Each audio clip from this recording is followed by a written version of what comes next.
Welcome to fifth session, subject finite element methods, module 1, introduction to finite element methods.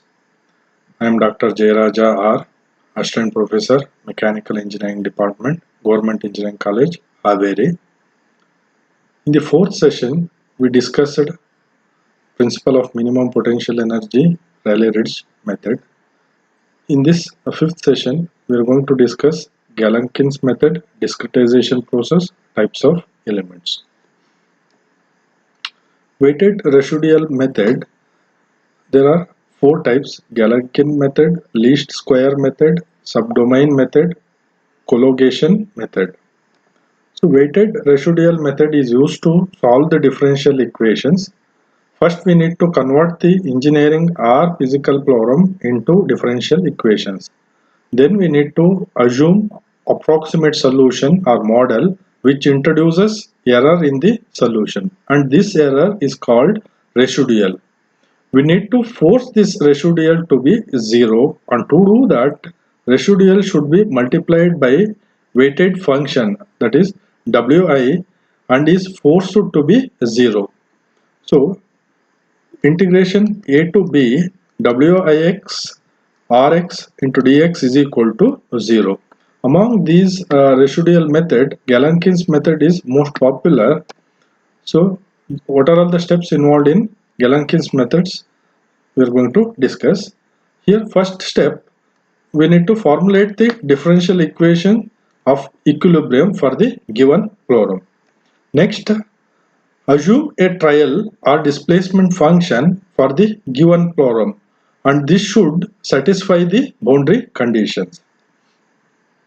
Next, substitute the displacement function into differential equation and calculate residual. Next, using the Galenkin's formula, determine the constant of the function.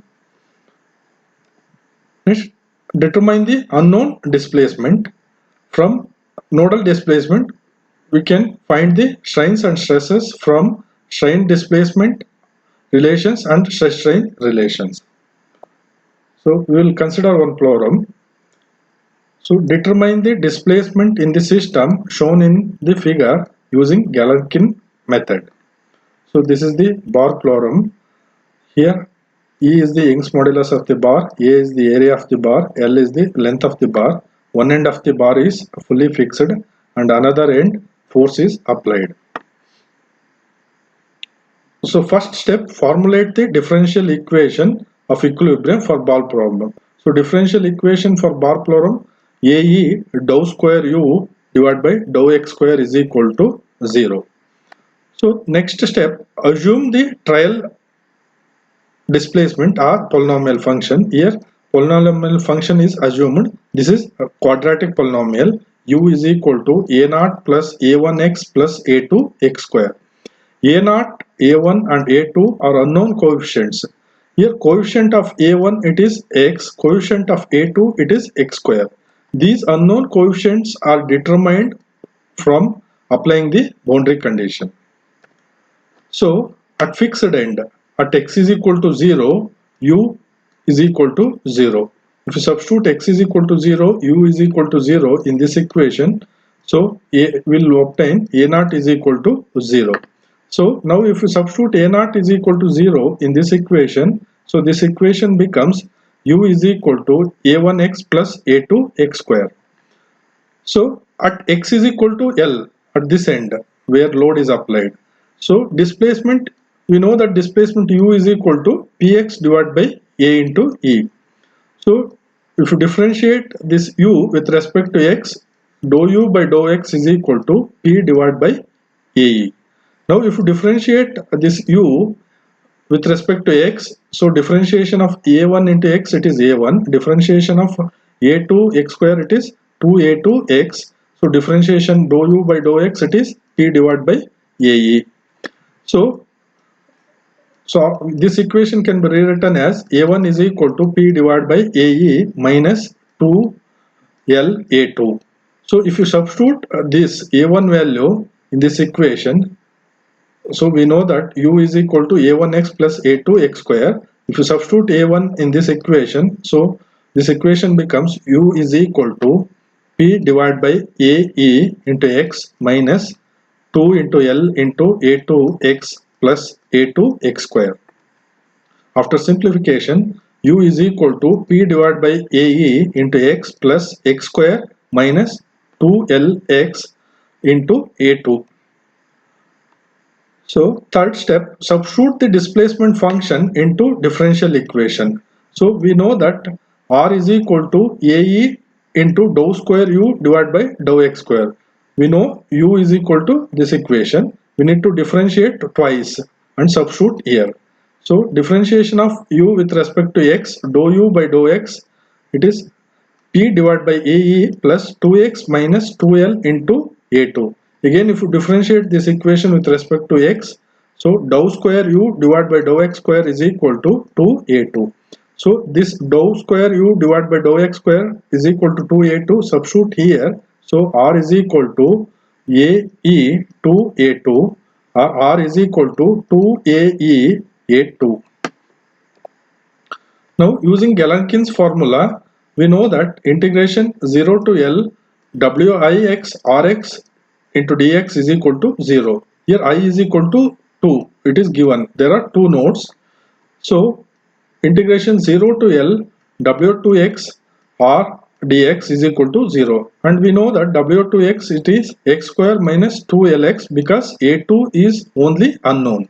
So if you substitute this in this equation, so integration 0 to L x square minus 2lx into 2ae a2 into dx. After simplification, a2 becomes 0. So now find the unknown displacement. We know the equation u is equal to pae into x plus x square minus 2lx into a2. If you substitute a2 is equal to 0 in this equation, so u is equal to px divided by ae. This is the nodal displacement. From this nodal displacement, you can obtain the strain. So strain can be obtained epsilon is equal to dou u by dou x. So if you differentiate this with respect to x, we will obtain the strain. So epsilon is equal to P divided by AE. So from strain we can obtain the stresses. From Hooke's law, sigma is equal to E into epsilon. So here sigma is equal to E into epsilon. So sigma is equal to P by A. Next, discretization process. Discretization process means dividing the given problem into smaller regions called elements. These elements are connected at nodal points. First, we need to import the geometry. CAD model we need to import into the FEA software. Then we need to divide the entire problem into smaller number of elements, smaller number of subdivisions. Those subdivisions are called as elements. These elements are connected with nodes. Depending upon the type of problem, the discretization process can be performed using different types of elements. Next, we'll move on to types of element. Types of elements used in FEM depends on the problem type and analysis requirements. Selection of suitable type of elements for particular problem is very important, because if you choose a wrong element and if you solve the problem, you will get inaccurate result. So we need to select proper type of elements suitable for the problem. Generally, in general, types of elements are 4 types. First one-dimensional elements, 2-dimensional elements, 3-dimensional elements, then axisymmetric elements. We can discuss one by one. So 1-dimensional elements. What do you mean by 1D problem? In 1D problem, one dimension is very large in comparison to the other 2 dimension. Here we can see x direction, it is very large when compared to y and z direction. So this type of problems can be considered as 1D problem. So these 1D problems can be divided into 1D elements. 1D elements available are 2-noded linear elements, 3-noded quadratic elements, 4-noded cubic elements. Element type are rod element, bar element, beam element, truss element and pipe element. Practical applications of 1D elements: long shaft, beams, pin joint, connection elements and column. Next, two-dimensional elements. What do you mean by 2D plorom? Two dimensions are very large in comparison to the third dimension. Here we can see here x direction and z direction are comparable when compared to third dimension. So that means x and z are very large when compared to y. So these type of plorums are called as 2D plorums. So what type of elements can be used? 2D elements are called as triangular element or quadrilateral element. This is also called as tria or quad elements. Here types of triangular elements. This is simple three-noded triangular element. It is also called as constant strain triangle. Then six-noded triangular element. These are the higher order elements.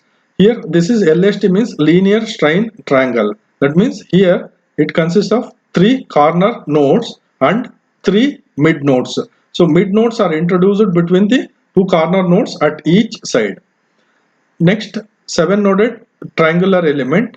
Here again 3 corner nodes and 3 mid nodes. In addition to these nodes, one more node is added at the center of the element. It is called as 7-noded triangular element. Next, 9-noded triangular element.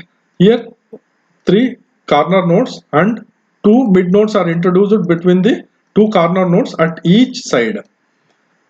Next, 10-noded triangular element. Here also, in addition to the corner nodes and mid nodes, one more center node is introduced at the center of the element. Similarly, like quadrilateral element, this is simple 4-noded quadrilateral element. This is 8-noded quadrilateral element. Here 8 corner nodes, 4 corner nodes and 4 mid nodes. Here each mid node is introduced between the corner node at each side. So serendipity elements are the higher order elements. It consists of corner node as well as at the mid nodes. So next type, 9-noded quadrilateral element.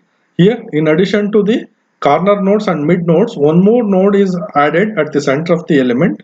So total 9-noded quadrilateral element. This is also called as Lagrange element. Similarly, here instead of one mid node, here 2 mid nodes are introduced between the 2 corner nodes at each side. So here also 2 mid nodes between the 2 corner nodes at each side. So and in addition to the corner nodes and 2 mid nodes, one more node is introduced at the center of the element. Total number of nodes, it is 13-noded quadrilateral element. So these are the higher order element. So if you want higher accuracy, we need to use the higher order element, but solution time, running time will be more. Next, element type: thin shell, plate, membrane, plane stress, plane strain, axis symmetric, solid. So practical applications of two-dimensional elements: sheet metal parts, plastic components, instrumental panel. Next, three-dimensional elements. What do you mean by 3D plorums? 3D plorums, in 3D plorums, all dimensions are comparable. Here we can see all dimension x, y and z directions are comparable. So these are called as 3D plorums. For these 3D plorums, these are all the 3D elements. Here tetrahedral 4-noded element, hexahedral 8-noded element, pentahedron 6-noded element, and these are all the higher order element. 10-noded tetrahedral, 20-noded hexa element and 50-noded penta element.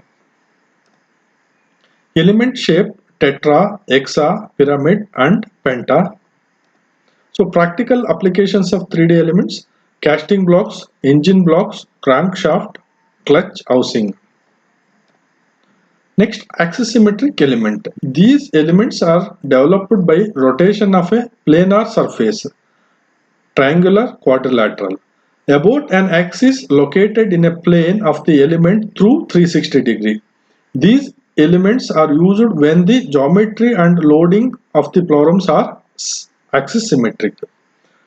So practical applications: analysis of shafts, cylindrical storage, tanks. So this is the end of the 5th session. Thank you.